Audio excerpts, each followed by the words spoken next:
Well, aloha, ladies and gentlemen. Welcome to PWT Talks NXT. We're talking NXT for October the 22nd, 2024. A very, very busy go home show before we do yet another one of these Sunday things, which just breaks up everything. It's an extra show for us, Nate, that we got to do, and an extra recap for me. Even though I dare say it shaped up nicely. Was there any talk of a host this year? There's always a host of Oh Halloween Havoc. yeah. No, not that I Huh. recall. Not that I recall. I mean, I guess it could be Delta slash Zarya, but I don't think that's how they'll introduce her. I hope She not. God, I hope not. introduced this on this night. So busy in general. But we got our main event, Giulia and Stephanie Vaquer versus Fallon Henley and JC Jane of Fatal Influence. Longest match of the night at 12:16. Baby faces win this, of course, because they're the ones with a match coming up with Cora Jade and Roxanne Perez, who were watching from the perch after the match. There was business after the match.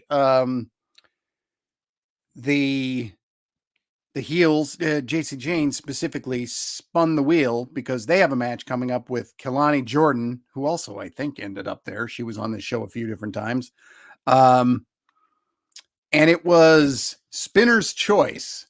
So they get to choose the stipulation for that match with Fallon Henley, no matter who faces her. And I don't know, is one of the choices 3-on-1? Because if it is, they'll probably do that. And then the lights went out as Fallon Henley was going to get all cocky about this. And that is when the artist formerly known as Delta, who I believe now is going to be called Zarya because that showed up on the screen. I don't know if they'll pronounce it that way, but we'll see. Together, that's your closing match. Lots of important people in the women's division right now. It is very, very good. And then Nikita Lyons is also there, but it's mostly Lioness. good. She's a lioness. She's a lioness, and thankfully her appearance was very brief. But please don't try to make Nikita Lyons and Oba Femi happen, because that'll just drag him down. Anyway, I'm Kelly Wells. I'm on social media at Spooky Milk or at spookymilk.games. Nate, let's talk main event. Sure. So Nate Lindberg, check the things out I do at natelindberg.com. I thought this was a good, a pretty good main event for a go home here. Like you said, there's a lot of women in NXT right now that are like right up there, right at the top. We now have another with, excuse me, with Zarya. I kind of, I kind of think I like the name.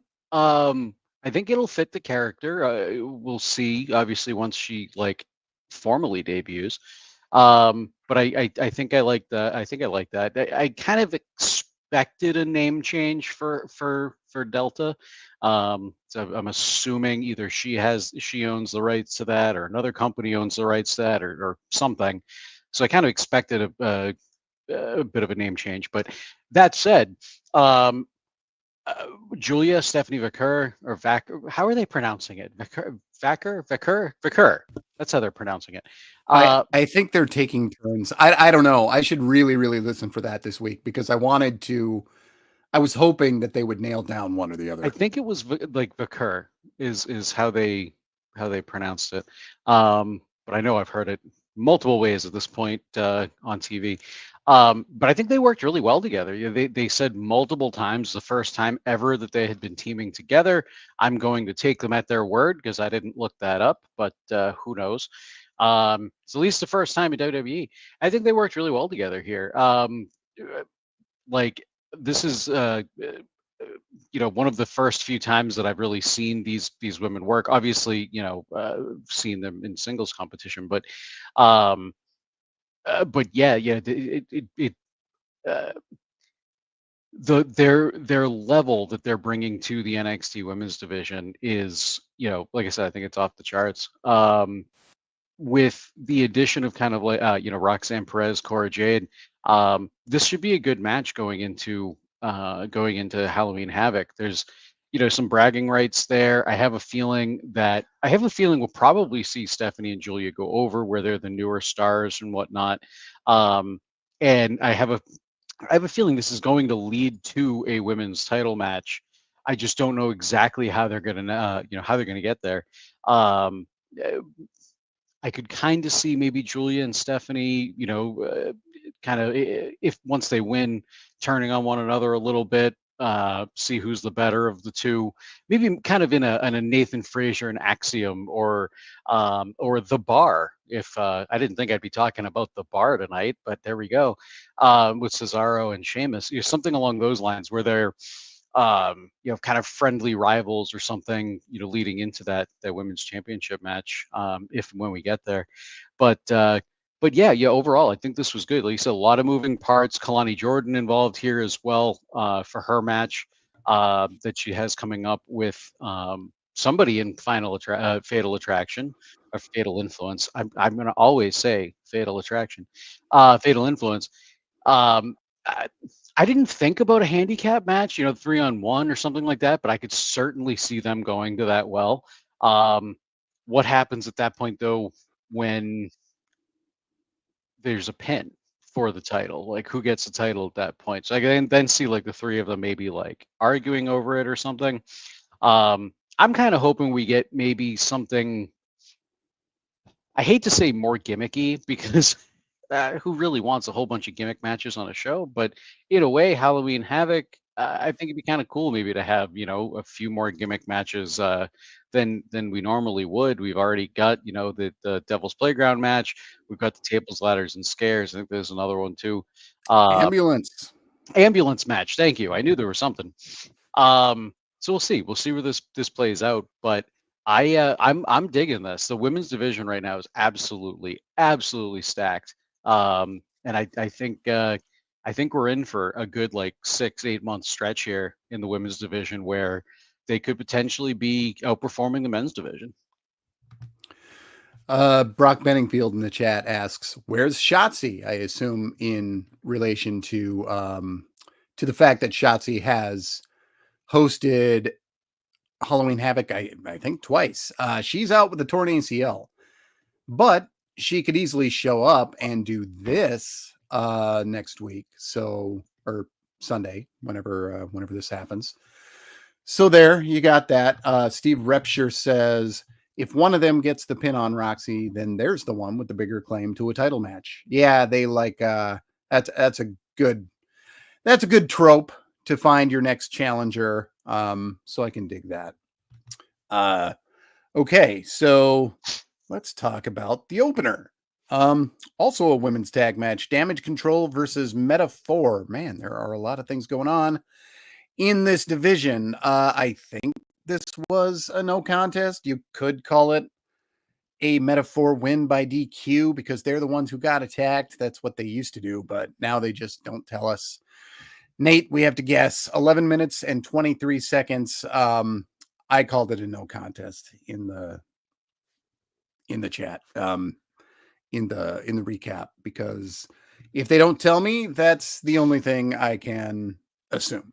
So anyway, how did this end up? Who attacked here? I write that down all the time, but Chelsea Green and Piper Niven. Niven. Write it down. Chelsea Green and Piper Niven. Gosh, there were a lot of women on this show. There's a lot of moving parts on the show.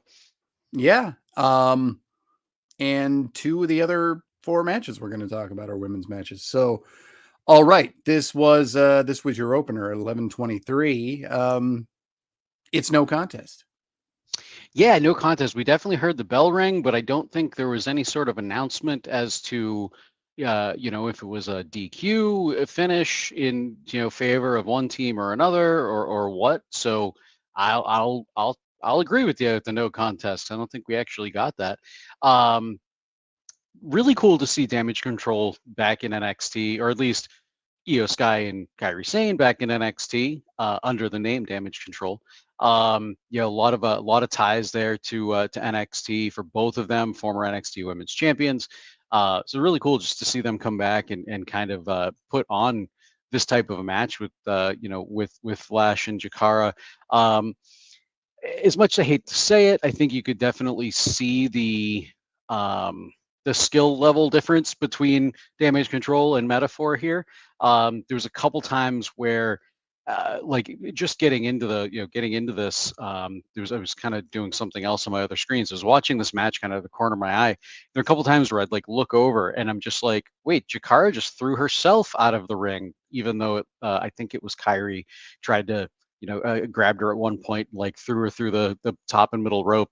But like it very much looked like Jakara just like jumped out to me. And kind of things like that. But that said, yeah, I still think this is a pretty good opener. You kind of get things get things going and kind of set the tone for the night. The inclusion of Piper Niven and Chelsea Green, I thought this was uh, uh, I mean, I think it definitely works. We've obviously got them kind of feuding on the main roster, with Damage Control. So I think having them come up or come down to NXT and kind of continue that feud. I like that. I like the fact that we're weaving storylines in between different shows. It gives you a reason to watch and consume as much content as possible. We've gone through periods in WWE where Raw is Raw and SmackDown is SmackDown and NXT is NXT. And you don't really get much crossover except from maybe like around Survivor Series around this time of year. But we're kind of seeing that a little bit more. Those the roster split. That's what I was looking for. We're seeing those lines blurred with this roster split. Especially in Raw and SmackDown, I guess, but obviously bleeding into NXT. And like I said, I think it gets more eyeballs on different products, especially with NXT having some of the bigger stars come down and things like that. So it kind of gets more eyeballs on the products. I think this works. Like I said, decent opener. Would have been cool to see a definitive win here. And as much as I love Damage Control, rooting for Metaphor to kind of get the win. They've been on a pretty high trajectory as of late. We've seen them show up. They were on Raw last night. Watching Damage Control's match. Wow, I already forget who it was against, but they were watching Damage Control's match last night, and reading that it looks like once Noam Dar is finally cleared, Metaphor is probably going to be pushed on the main roster. So I think that's probably going to happen sooner rather than later. Noam Dar should be cleared relatively soon. As we've discussed before, I think like Noam Dar should be fine in the main roster. Lash Legend probably fine on the main roster. It's Oro, Mensa, and Jakara Jackson I worry about a little bit. Mostly Jakara. I think Oro probably should be able to hold his own and whatnot. But Jakara, I feel like she's just like a one notch below the rest of the group. And again, nothing to knock on her or whatever, but I just worry about her when we go up. It's almost like BFAB. And she's not nearly as green as BFAB was when she went up to the main roster, but I kind of get that same feeling, I guess. I felt like the other members were ready to go up. BFAB wasn't necessarily. I'm kind of in the same boat here. Jakara is definitely more ready than BFAB, but I don't think she's quite there yet. There was something else I was going to say involving Piper and Chelsea Green. I can't think of what it was, and if I do, I'll just blurt it out. But we can move on. Cool. Yeah, I thought tonight was probably just about the best outing for Jakara. I think that I've seen more positives out of her in the last month than I had. I mean, for the many months previous. She had a really poorly timed injury right in the middle of trying to put stuff together, and that really did end up messing her up a little bit. So there's that. But yeah, I don't think that she was swallowed up by this match at all. I thought she kind of rose to the occasion. But yeah, we'll see, because it's hard to have a bad match with Damage Control. Despite the unfortunate top rope slip by Io Sky where she was going to do a springboard. Yeah. But I don't know if the ropes were still shaking from the fact that Kyrie just hit them. It's normally I wouldn't try to make an excuse, but Io is not somebody who has these issues. So there you go. Let's talk about women until we can't anymore. Tatum Paxley versus Jaida Parker was the second match on this show. 4 minutes and 15 seconds. Lola Vice tried to attack Jaida Parker afterwards, but she couldn't. But she would get hers, of course, later on in the show, which we will talk about. She was part of the weirdest salsa dance line that ever existed. And not only did Lola show up, Wendy Chu showed up, and she abducted Tatum Paxley, because you can just do that and have nobody. Like, if you try to run and attack somebody in the ring during this thing, which is a combat sport, that is unheard of. But if you kidnap someone, these guys turn a blind eye. They're just like, kidnapping. That happens all the time. Big deal. This is NXT. We have, we got abductions in the parking lot all the time, murders, canon. So, I mean, it is the Wild West down in Southern Florida. Yeah. So there you are. Wendy Chu has taken Tatum Paxley somewhere, maybe to turn her into a heel. I don't know. Conspicuous by its absence, TNA. Have you heard anything about that? Or is there no room as they're moving toward Halloween Havoc? That's a bigger picture, but go ahead with that match also, both of those things. Nothing that I've heard of that tells me that the TNA, WWE partnership has ended or soured or anything like that. Obviously, if anybody's heard, otherwise, let us know. But I haven't heard anything like that. I think there's probably just a lot of different, like we keep saying, there's a lot of different moving parts on the show, and they wanted to focus, more on that. But yeah, you're right. I'm trying to think back to last week. Did we get anybody from TNA last week? I don't know. I'd have to go back and look at the report. But like I want to say we didn't. So maybe we're kind of either at the end of that or something like that. But yeah, I don't know. I hadn't really thought about it until you said it about 30 seconds ago. Tatum and Jaida. I mean, this was it was a short match, about 4:15. But I think it was good for what it was. I really like, and okay, Steve just said this in the chat that he thinks that Rosemary was the last one on NXT TV from TNA, and I think that's correct. That's what I was thinking myself, but I didn't want to say it and be wrong. But I think that's correct.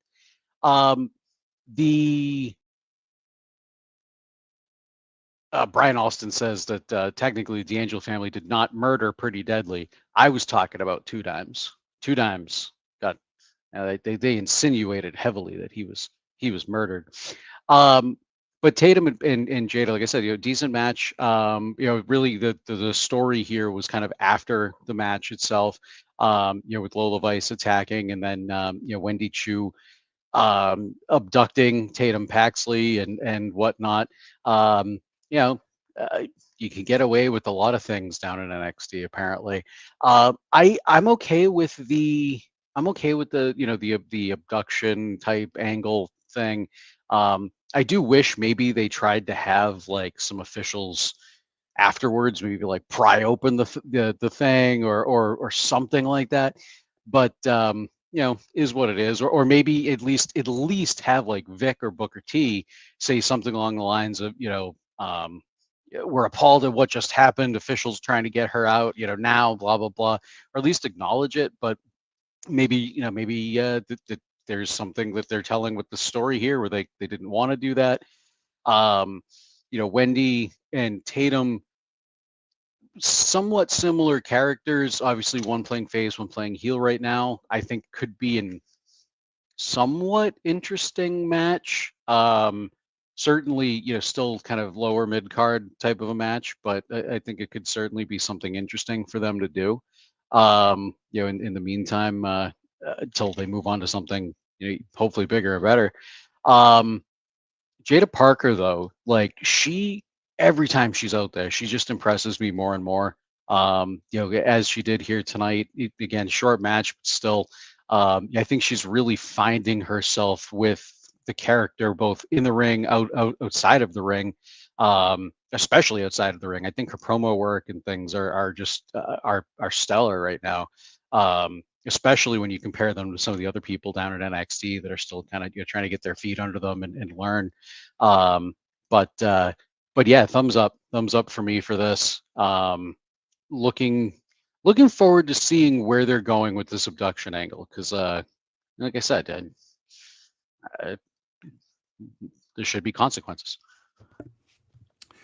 In the chat, Nick Leishman, or perhaps Leishman, says, is NXT the only wrestling show right now where the women's division is arguably better than the men's one? A TNA regular viewer will have to tell me whether that is true, because at any given time, people talk pretty nicely about the Knockouts division. I don't know if that's true right now or if they've been raided. But yes, it is the one that comes to mind where they are stronger. And right now, I don't think I even say it was close in NXT. I think that they really, really are dominating right now. They've just got so much talent, and the question is where to put it. And when to it's such a stacked, there's only so many hours to go around. Now, if Raw and SmackDown both go to 3 hours, which apparently both are happening, then there will be people to be called up. So that'll give people some more time. 8 hours of WWE right a now, week. I know it. How the heck do we do it? Why the heck do we do it? I don't know, man. It's a lot. Okay, so one other women's match, Sol Ruca versus Karmen Petrovic.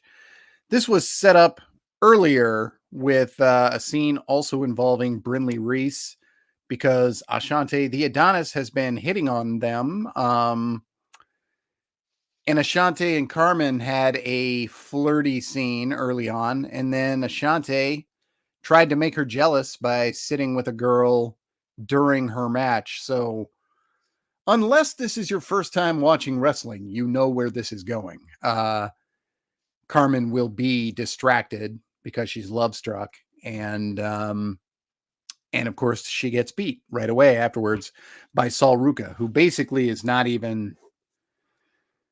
It's like, great, she got on TV, she got a win, but it wasn't about her. So I don't know. The Karmen and Ashante stuff, I like it quite a bit more than I thought I would. Like, it's not going to anchor the show or anything, but I find myself amused by this slow burning love story. It's not what I'm thinking about week to week when I'm like, all right, time to watch NXT. I'm not thinking about this storyline, but I still like it better than I thought I would. Nate? I'm kind of in the same boat. Like, it's not something I'm thinking about until it's actively on my screen, but when it is, I'm enjoying it more than I thought I would. A lot of times these, especially an undercard like romance angle, I'm not. I don't know. It doesn't really get me and bring me in and suck me in. But something about this is. Maybe it's because we haven't seen much of Ashante the Adonis lately. In NXT, we obviously with this angle and a couple matches here and there, but kind of since he's been back in NXT, hasn't really done a whole lot of note other than this and a couple one-off matches.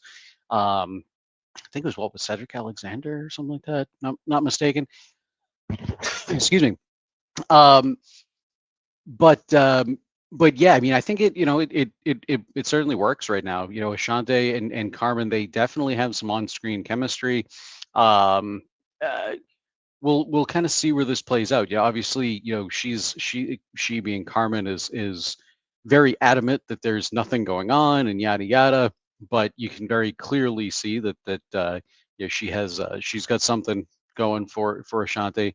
Um, uh, uh, that's obviously, as Kelly said, this is kind of how it played into the finish of the match.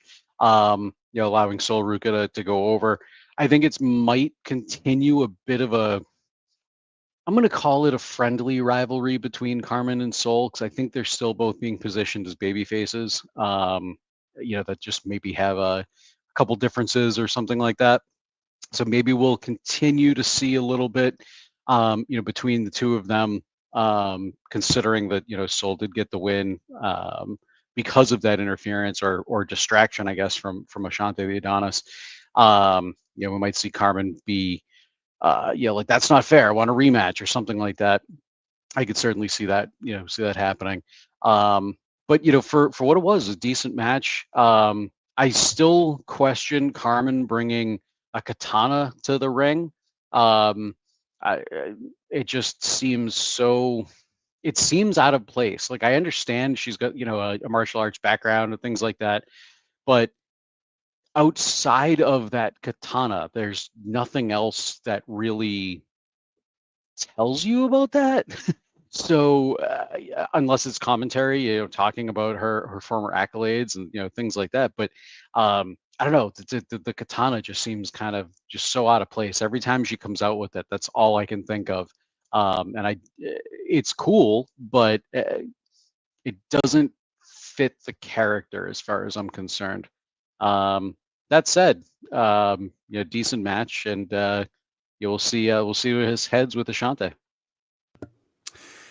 Ethan Page had an interview segment, and Trick Williams was hanging around, mostly not talking. This was weird, where Ethan got in all the talking, and he seemed like the one on a hero's journey because he's been working and toiling towards this, and he painted Trick as entitled. And we know all the things that Trick should have said because there's more to his story, but he didn't really get the time to say it. This was really good stuff, but it's kind of anathema to the booking.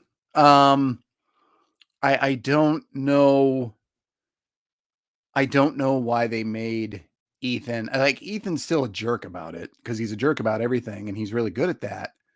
But he seemed like the one on a hero's journey in this talk segment. Maybe I I overthought it. Maybe I'm underthinking it, but that's kind of what it seemed like to me. And it's also strange to me that Trick, when he's chasing the title, is the center of the NXT universe. And when he's got the title, he's almost a bit player. There are weeks that are exceptions, but it seems like they like him more chasing the title. Nate. Yeah, it seems that way. And when you said they like him chasing the title, you talking Ethan Page, right? When it seems like they like Trick more when he's chasing a title. Oh, okay, all right. I thought you meant Ethan Page, and I guess that's kind of an NXT thing. Is they're really, really good with challengers. They are, and champions are sometimes afterthoughts in comparison. But no, I mean they do seem to like Trick in that kind of chasing the title and things like that. Obviously, Ethan looking like he's trying to get his baby back here. What the heck was I going to say? I don't remember. I was going to say something, but yeah, I really liked this promo out of Ethan Page.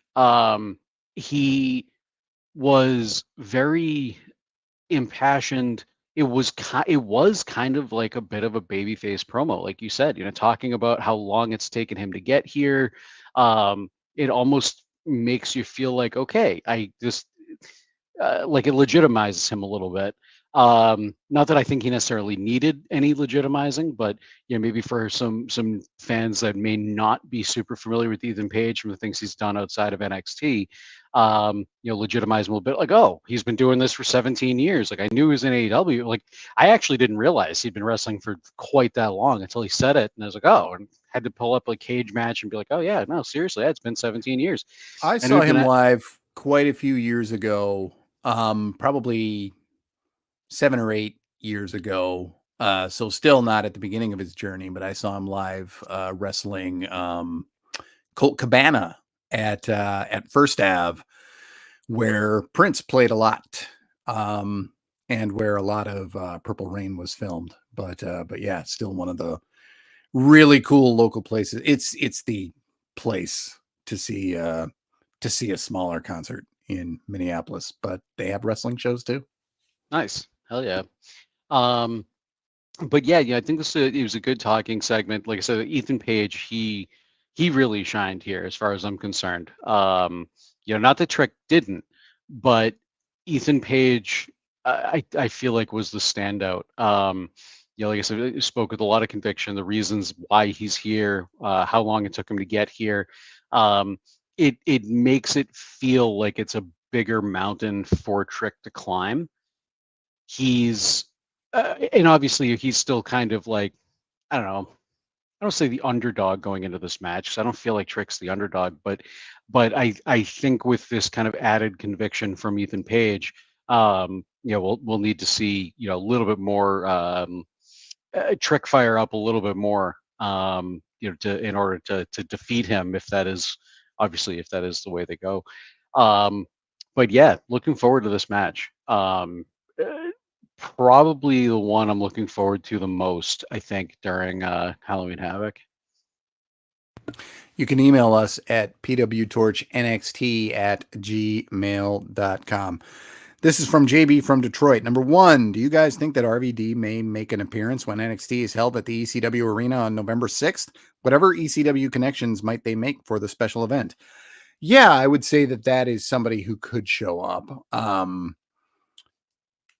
Heyman could show up, but it would be really, really bizarre if he showed up before he gets reinserted on the main roster. It would be a really, really, it would be the wrong way to bring him back to TV. Even as cool as that would be for the local fans.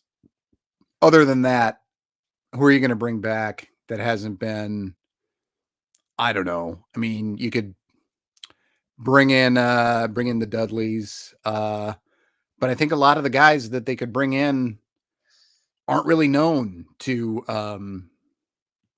other than the ones who were brought in at the time. A lot of the really cool ones that made ECW aren't known to these audiences. And they can't bring in Taz. I'm sure they'd like to for this show, but they can't. One person that is under TNA contract to be kind of cool to see would be Tommy Dreamer. Oh, there you go. Yeah. Yeah, they could do that. Okay. Number 2, is the Lexus King living in the shadow of his father's storyline really working? They somewhat touched on the topic, framing him as a heel. Now they're using it to frame him as a face. I've really not felt much investment in the King character for much of his run, and he's been on the roster for some time now, not mentioning the time he spent in AEW. Yeah. For me, this is working better than any other storyline that he's been in, but that is the lowest of bars to clear. He's been in, he was in a feud about who liked the better music. And that's one of his high points, I guess. I don't know. It's working for me in that it's not making me actively annoyed that King is on the TV right now. The story of him trying to be good, but probably he's going to fail and be bad, is kind of amusing to me in a fatalist sort of way. We did have him in the background of a couple scenes trying to get Dante Chen and then Malik Blade to team with him. And then he went to Ava and said he couldn't find anybody because he realized he was terrible to everyone. So, yeah, this is like Nelson Muntz figuring out why nobody showed up at his birthday party because he's a bully. So, yeah, on the Lexus King question, Nate. Yeah. So I'm going to touch on the other one first. The ECW arena one. I slightly disagree with you about Paul Heyman. I think that they could bring him out, and even in front of the cameras, they could bring him out in front of the cameras and just, you know, say this is NXT or something like that, just to have the crowd get a little bit more hyped or something like that. In the old ECW arena. NXT, even though I was talking a little bit ago about, NXT crossing over with the main roster shows, NXT still a lot of the times it's in its own little bubble. So I could even just see, them doing that and then maybe not even mentioning it on the main roster, or anything like that, when they inevitably kind of talk about NXT or recap NXT or something like that. It didn't happen. But I still give it a relatively low chance of happening, but I could see them doing it. I think it'd be pretty cool, especially since it's the first time NXT is in that building. As different as that building is than what it used to be, but regardless, the whole Lexus King thing, I'm skeptical about Lexus King's intentions and things right now. I'm like the rest of the roster, who he's asking. I don't believe him as far as I can throw him. I have a feeling he's either got some ulterior motive here for why he's acting the way he is, and kind of trying to uh, I guess this sort of seeming face turn or something like that, whatever you want to call it. I think I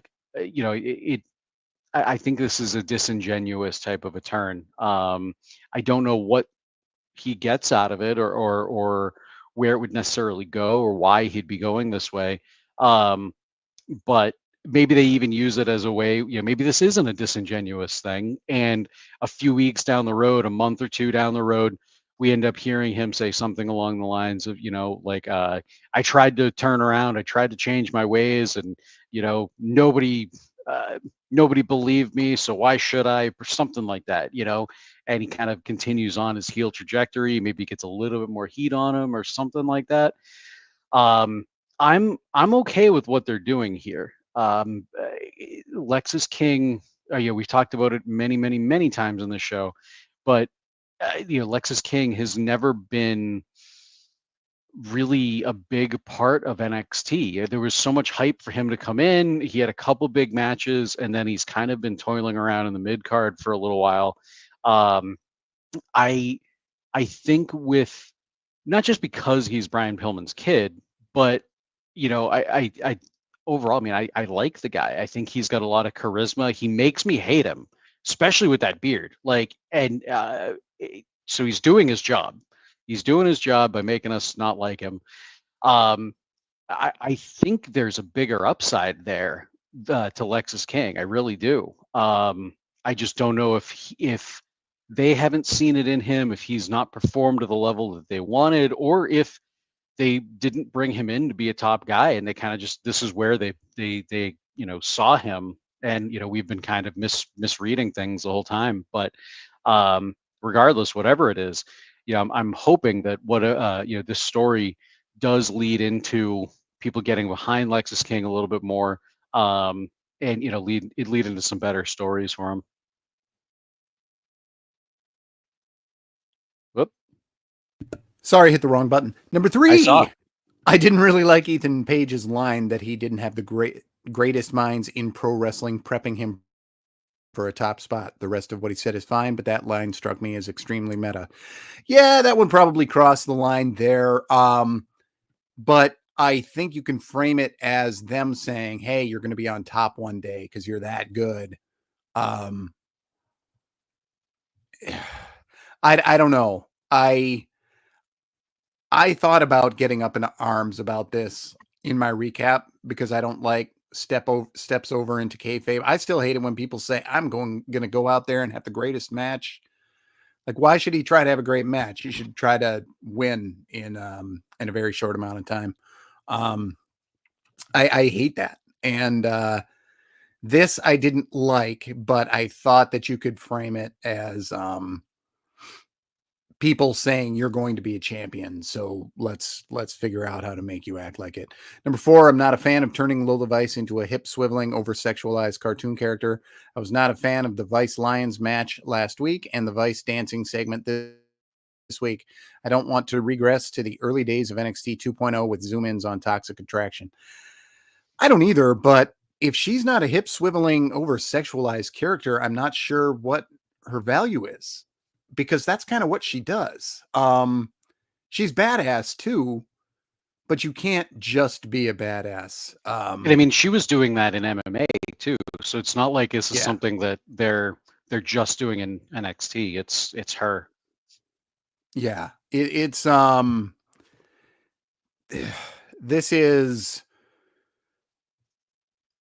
this is what she brings to the table. So if you strip away all of that,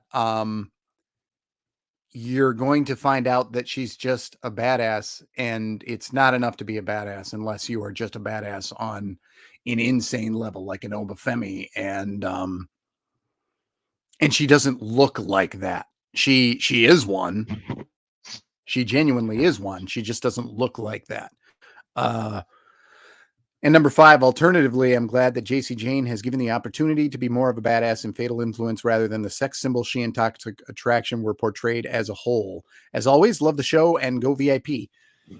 I don't know. Is JC looking like a badass? Because she eats a lot of pins. And she was in street clothes in the opening scene, like walking to the building, looking like they still wanted her to be a sex symbol. Because she looked awfully fine in that opening scene. Just I wouldn't talk about it if they weren't asking us to notice it. And yeah, it was noticed. So yeah, I don't think, I think they're using they're using hotness to their advantage more than they were. But it's, let me tell you, I'm watching all the pay-per-views in order in WWE. I've been doing this for years, and I'm at the beginning of 2002, and it's still, the way the women are used on TV is so infantile. It is 1,000 times worse than anything that is going on right now. Nate, anything you didn't comment on for JB's email? Go ahead now. Sure. So the third question about Ethan Page talking about the greatest greatest minds in pro wrestling prepping Trick for a top spot. I actually kind of liked this. I liked it. I can see why you might not like the meta of it, but I did, because I was talking about a little bit ago with Ethan Page, and how much I liked this segment for him, and I think he was the one that shined. This line in particular, it did kind of, I don't know, maybe took a little bit of stock out of Trick Williams, right? Just for the moment. But I don't think this is really going to stick in people's heads and, think like, oh, Trick's not as good as Ethan Page, come next week. I don't think people are going to be thinking about this line. But in the moment, it made me think like, okay, kind of, it reinforced what he was saying. The fact that it took him 17 years to get here, blood, sweat, and tears, toiling through the indies, clawing his way to the top and things like that. One of the things he mentioned in his Chris Van Vliet interview, as Ethan Page said that he never thought he would get that opportunity, to be a top guy like this.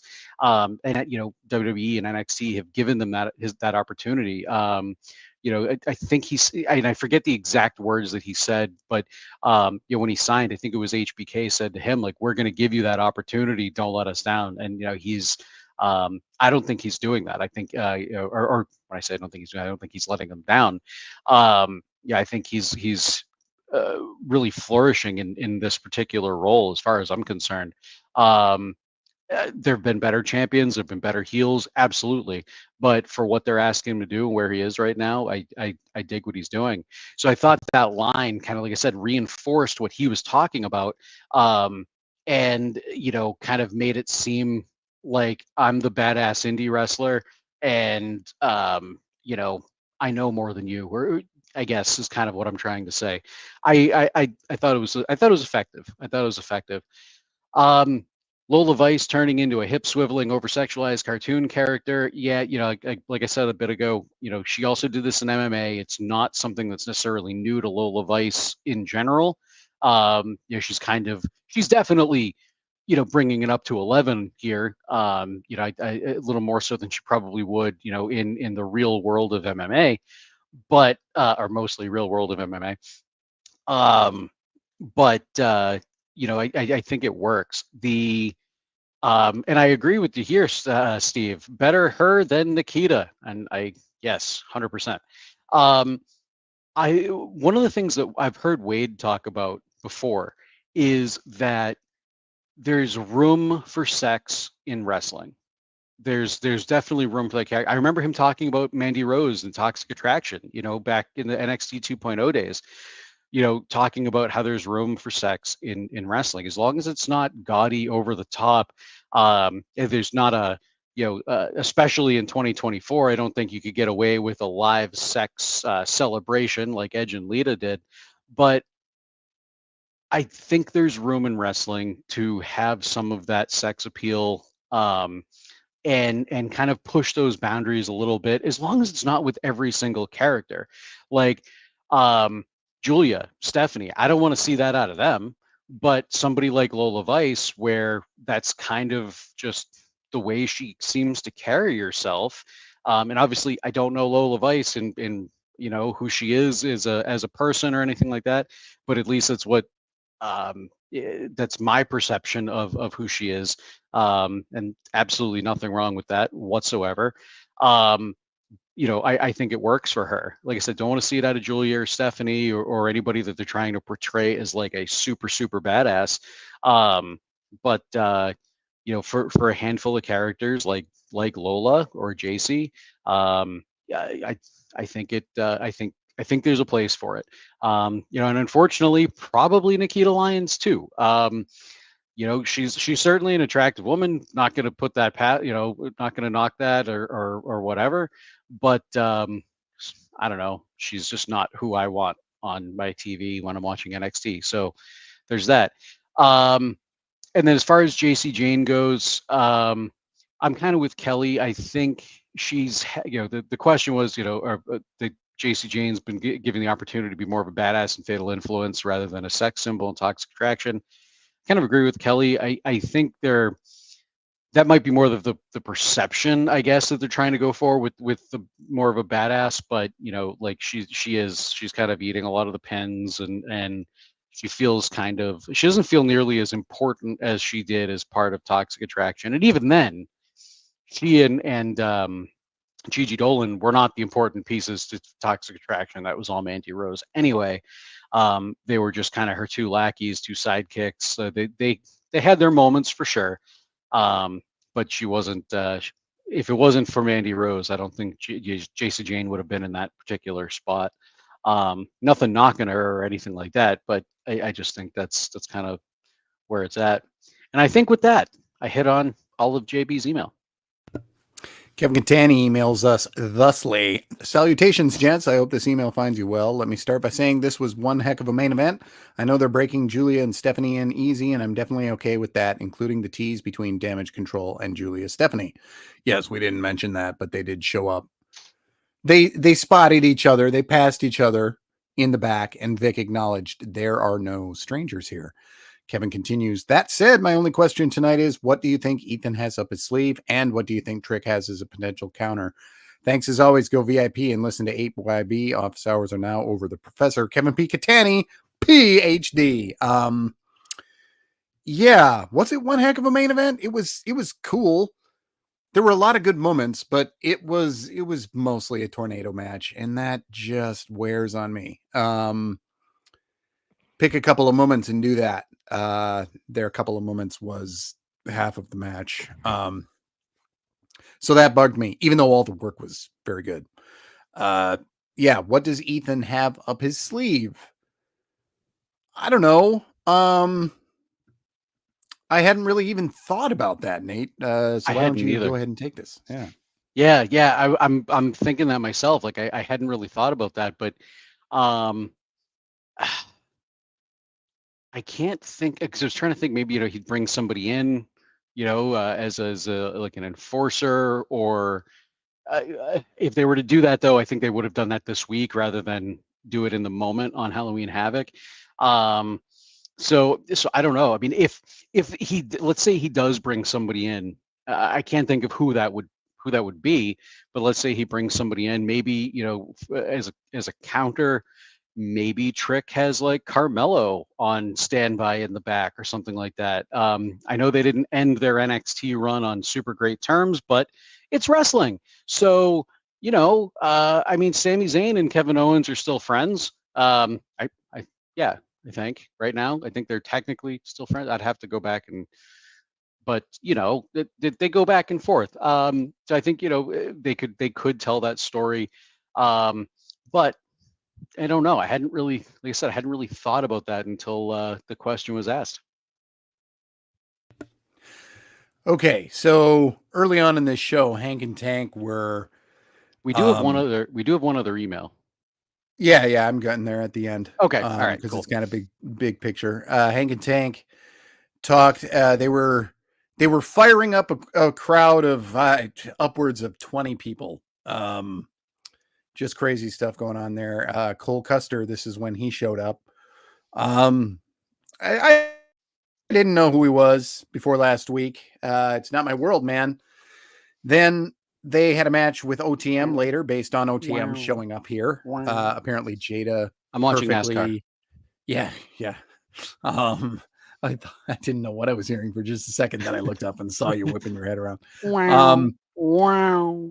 OTM and Jaida not only still together, but Jaida just firmly a heel again. But Hank and Take beat OTM because OTM's job is job apparently in 304.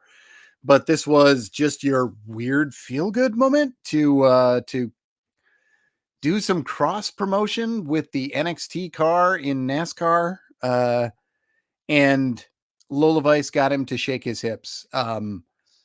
This was bizarre, but I think it was the right kind of bizarre. You do something like this. This is the kind of thing you do when you don't have R-Truth on hand to do true absurdity. But this got pretty close because Cole Custer out there shaking his hips uh, in a little bit of a salsa way is one of the weirder things I've ever seen on my screen. So on that stuff, Nate.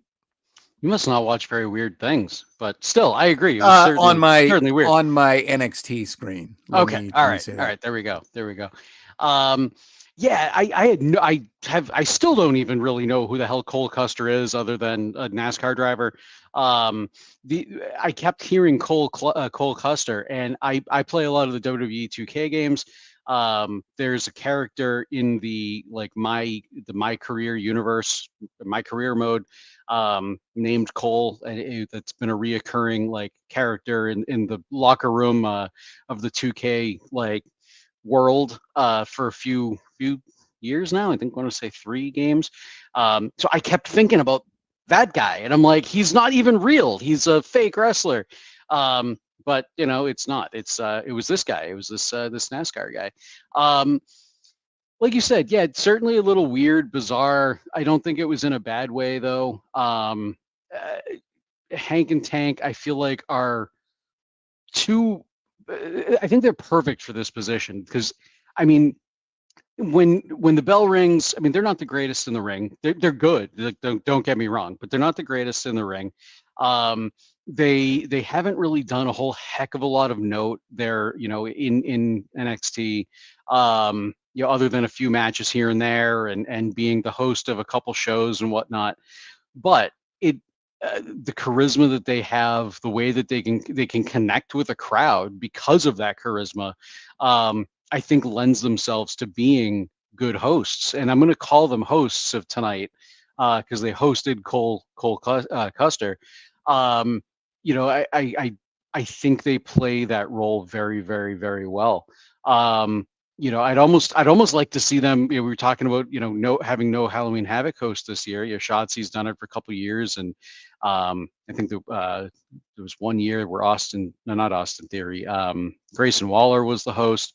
Um, I, I could see like Hank and Tank, in that role, filling that role. And I could see a lot of shenanigans happening with different costumes and whatnot backstage. I think it would be, wouldn't be our truth level comedy, because that is the epitome of wrestling comedy as far as I'm concerned. But I think it would be, fun. Lucian Price, Bronco Nima, man, I feel like I don't want to say a fall from grace, but I guess maybe a little bit of a fall from grace for these guys. When they first debuted, there was definitely, not as much hype as like Lexus King had before his debut or anything like that, but they had a little bit of hype coming in. They had some good momentum coming in with a few strong wins, if memory serves. And then, yeah, like Kelly just said a little bit ago, that they've come in and it seems like all they're doing is jobbing. These are two characters that I feel like could be serious badasses, and they could kind of have a little bit of that, because they're trying to play, those like they want that street cred, that's kind of the character that the characters that they're portraying. I mean, heck, right down to their entrance graphics and everything, ripping off GTA. Same thing with Jada Parker. So, not that long, I keep talking about video games here, but not that long ago, I started playing GTA San Andreas again. And I mean, I could see these guys like getting right in the mix with like the characters from San Andreas or something like that. So I think like there's certainly potential with them, but they are still a little bit green. Maybe that's why they're not winning as much on TV. They're kind of waiting for them to their skill set to build up a little bit more, or something along those lines. Certainly just a guess. But I would like to see them kind of move up the card a little bit, get a couple more wins, get some get a little bit of their heat back. What little heat that they had originally, with that momentum that they had coming in during their debut. We don't have a whole heck of a lot of tag teams in NXT that are certainly credible. You get a lot of people thrown together, such as our current tag team champions, Nathan Frazier and Axiom, although at this point they've been a tag team for like a year, but still, to have these named tag teams like OTM or the Rockers or whatever, we don't have a whole heck of a lot of them. So I'd like to see them maybe get a little bit more a little more shine on them as time goes on. Yeah, Lola Vice dancing with everybody and Cole Cluster. Yeah, I'm gonna agree. I think it might be one of the weirdest things I've seen on NXT TV. The other match was Luca Crusifino versus Oba Femi. Tony D wasn't out there because he was trying to figure out who attacked Adriana Rizzo, or just trying to look after her anyway. Oba wins this, of course, 308. He destroys everyone, and nobody got in the way. Somebody pointed out how 30 guys tried to keep Lola Vice from attacking Jaida. Okay. Nick Leishman said, also got to love how like 30 people were trying to stop Jaida and Lola from fighting, but no one does anything about Tatum getting kidnapped or Oba murdering guys for like 10 minutes straight. See, the Oba thing I can understand, because like, why would anybody get in that man's way? Yeah. Oba can just do what he wants. I ain't getting in the middle of that. Like, I wouldn't think it was too silly for them to show us a couple of security guys looking in the ring and being like, no. Yeah, I'm not doing this. But yes, the kidnapping was a bit egregious. Yeah, he destroyed everybody. Somebody asked, why is this feud still going on? And I guess because they haven't. Yes, that was also Nick. Why is Oba still feuding with Tony? They've had enough matches. Tony conquered his fear. Once Oba lost the belt, he should have moved on to the NXT title picture. He doesn't need another loss to Tony. Yeah, I guess they needed just one more match out of Ethan and Trick, and one more match out of these guys. This one feels like the one where they just realized they wanted the guys on the show, even though the story seems done. I was very surprised that this was going to continue also. Same. I think it's just in the hopes that they can get Oba booed. Like they're trying to make him a monster heel, but he's just too cool. He's just you can't boo him because he is that guy. I don't know what to say. I don't know why they're still trying to do it. And their answer is, let's put him against the mafia. That'll get him booed. So I don't know. I don't get what they see in Tony, but they also must know they don't see it all the way, because how long's he been there? 3 years, 4? And this is his first singles championship, and he's not he hasn't moved up yet. Wait, did he have Heritage? Yeah, he had Heritage Cup for a really short time. Yep. So that also. And I guess we'll be wondering who attacked Adriana Rizzo. I guess it could be Delta Zarya. I'm not used to the new name yet. So on that match and anything surrounding it. Yeah, I didn't actually think about it being Zarya. I hadn't really gotten around to thinking about who the attacker for Adriana Rizzo would be. So I'm not sure about that, but that could be a way to bring her in. I think I'd rather see her get brought in and then be kind of more involved with like Stephanie and Giulia and things. I think, and obviously, we saw that with the main event tonight. That video where she showed up. But so we'll see there. Then, wow, I completely just forgot what else we were talking about. Luca Crusifino doing a great job. Toba Femi. Yeah, thank you. That wow, it's starting to get late, so like my brain isn't working as it's not like it ever really does, but let's be honest. No, I mean, I think this is exactly what should have happened. Femi coming out, destroying everybody. Him against Luca Crusifino shouldn't have been a challenge whatsoever. Against Tony D, I could see that being a bit more of a challenge because of where Tony is on the card and things like that. But he should not have. He being Femi should not have any trouble at all putting away. One of Tony D's lackeys, especially Luca. Luca is consigliere. He's not the right-hand man, as Stax is. So it makes sense. I think if he was up against Stax put up a little bit more of a fight, but I still would have expected the same outcome. In terms of this match or this feud continuing, I am very surprised that it was continuing. I felt like the way that they ended this feud with Tony getting the win over Ova, becoming NXT champion, I thought made just so much sense, and I thought it was such a great way to end it. Tony, he had that story of being afraid of Femi. He overcame that fear. He became the champion. He conquered this beast, right? He conquered the guy who had the longest reign and the longest reigning North American champion.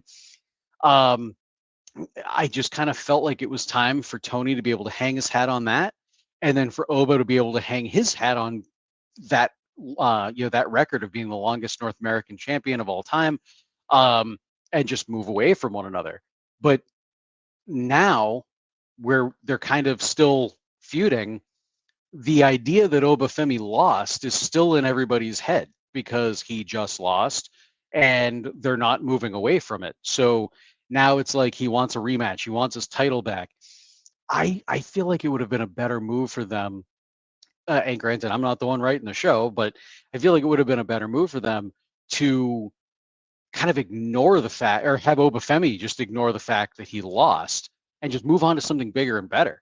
Maybe keep him off TV for a couple weeks or something, and then whoever wins between Ethan Page and Trick Williams, all of a sudden, Obafemi comes out, and maybe whether it be at Halloween Havoc or whether it be a couple the next week or a couple weeks out, but Obafemi comes out and just challenges for the title, and then boom, all of a sudden he's now elevated to the main event scene, where I feel like he would be able to flourish no problem right now where he is currently. So I'm, little skeptical about going back to this feud and seeing if it. I don't think it's necessarily going to do any damage to Obafemi or anything like that, but I don't think it's necessarily doing him any favors either, unless he wins the title back. I don't see that happening because NXT. WWE as a whole lately doesn't really like doing the whole hot shotting the titles around thing, and couple week long champions, Jey Uso being the exception of that rule. 28 days as Intercontinental Champion, or however long that was. I think it was 28 days. So I can't necessarily see Tony D'Angelo losing the title just yet, which means Oba needs to take another loss. They could obviously do some sort of a no contest, a screwy finish, something like that. But that now comes into what I was talking about a minute ago. You want to try and forget that Obafemi just lost, but now they're booking themselves into a corner where it seems like Obafemi may take another loss. I'd rather just see him kind of be a dominant monster. And maybe spend and obviously this can't happen now, but I was kind of hoping maybe he'd spend the entirety of his NXT run like Asuka, undefeated. Move up to the main roster, and then that's like another accolade they could hang their hat on. They could talk about, and for those people that watch the main roster, don't watch NXT, as soon as he would debut, they could be like, he's an undefeated monster from NXT, and boom, instant credibility. There's still things that they could talk about with Obafemi for that, to give him that credibility. The longest North American Championship reign, obviously, being one of them. But yeah, definitely interesting. Like you said, it almost feels like it's like, okay, we want these guys on the show because they're big stars, so let's continue this feud another month or so. All right, we had some backstage stuff. Oh, let me tell you, Steve Repsher did send an email. We answered the first half of it, and I'm going to save the second half for next week because I didn't look at it until we were doing this particular podcast, and it really does require some thought on my part. It's a really fun question, but I'm going to save that for. All right. Yeah, you'll want to look at it before next week too, because it's gotcha. It's kind of homework, but it's fun homework, Steve. God, okay. Steve, I haven't done homework in like 20 some odd years.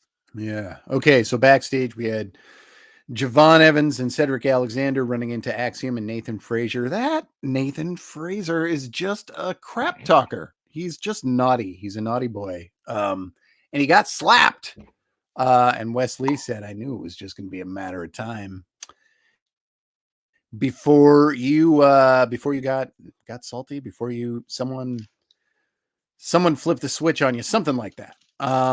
We saw Delta, Andre Chase and Ridge Holland. Andre Chase wanted an ambulance match, and he slapped the table awkwardly and yelled it awkwardly. But yeah, he wanted an ambulance match. 40 minutes later, Ridge Holland responded with a video, and he was inside the back of an ambulance. So it's really handy that he knows a guy with an ambulance that he could just do that 40 minutes later. You don't have an ambulance guy? They will. I do not. I think that's probably good. And Nikita Lyons, Tyson DuPont and Tyreek Igwe haven't been on this show in a few months, and they get a scene with just the charisma black hole that is Nikita Lyons. The lioness. She's a lioness. And Obafemi's like, here, you drop this. And I thought it was going to be a dunce cap, but it was her jacket. So there you go. Yeah, I got to get on my weekly swipe at Nikita. That's I believe everything, Nate. Yeah. If there's anything for you. Yes, I mean, the Nikita Lyons segment, I think there's not much for me to say there other than the fact that they're really pushing this whole like she's a lioness because her name is Nikita Lyons.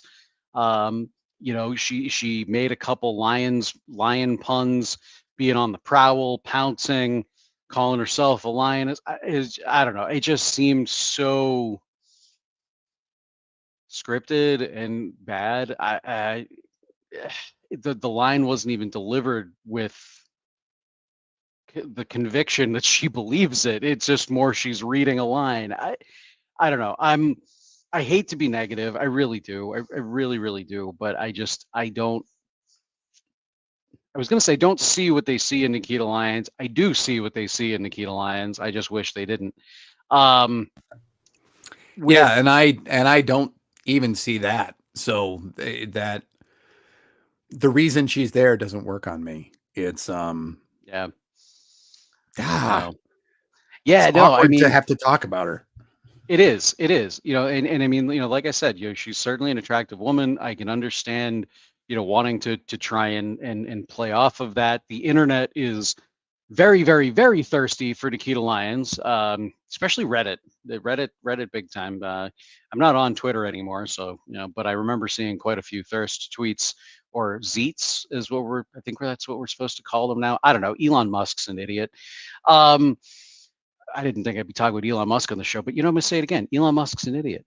Yeah. So Nikita, I don't know. And it doesn't help that she's backstage talking with a couple of people that haven't really been on TV either. With Tyreek and Tyson, I'd almost rather see her. I think it would make more sense to have her talking with people that mean more. Granted, Femi did come into the scene and gave her jacket and whatnot, but um, I don't know. I do hope this doesn't mean that there's something going on between Oba and Nikita, but they wouldn't do this if there wasn't. So I think we're going to unfortunately have to live through that for the next few weeks, but we'll see. We'll see what happens. The ambulance match for Chase and Ridge, I, I I think it was a good. Both of them, I think, were good segments. Andre Chase, again spoke with conviction. And he's got reason to be upset. He's got reason to be mad at Ridge Holland here. I think that came across pretty well in his video. And I think Ridge's anger also kind of came across pretty well in the video. I do like like you pointed out, the fact that he was sitting in an ambulance, he being Ridge Holland, sitting in an ambulance like less than an hour after an ambulance match was made. But I thought I made note of that myself. It was kind of I chuckled at that, but whatever. The TV magic, guys, TV magic. It's fine. And then Javon Evans, slapping Nathan Frazier. I like this. I think this is going to play into the demise of Fraxium, as they were coined not a few weeks ago. Axiom did not seem to really want to put the titles put titles up on the line.